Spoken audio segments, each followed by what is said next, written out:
Hi friends, நம்ம என்ன பார்க்க போகிறோன்னா மரவள்ளி கிழங்குல புட்டு எப்படி செய்யலாம்னு சொல்லி தாங்க பார்க்க போகிறோம்.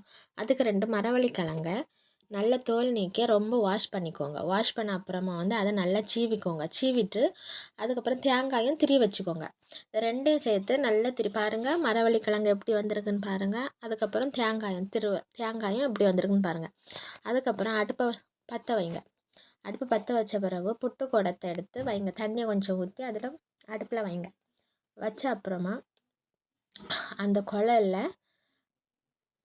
முதல்ல தேங்காய், அதுக்கப்புறம் திருவின கிழங்கு இவ்வளோத்தையும் வைங்க. அதுக்கப்புறம் திரும்பவும் தேங்காய், அதுக்கப்புறம் திருவின கிழங்கு இந்த இவ்வளோத்தையும் வச்சு அடுப்பில் வைங்க. அடுப்பு வச்சுட்டு அது வெயிட் பண்ணுங்கள். ஆவி வர்றது வரை வெயிட் பண்ணணும்.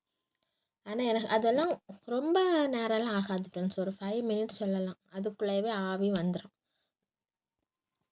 ஆவி வந்தோடனே சுவையான ருசியான கிழங்கு புட்டு ரெடி ஆயிரும். ஸோ நீங்கள் பார்த்துக்கிட்டே இருங்க. நம்ம இப்போ வைக்கிறோமா, ஒரு 5 மினிட்ஸ் கூட ஆகாது. அதுக்குள்ளவே அதுலேருந்து ஆவியெல்லாம் வருது பாருங்கள்.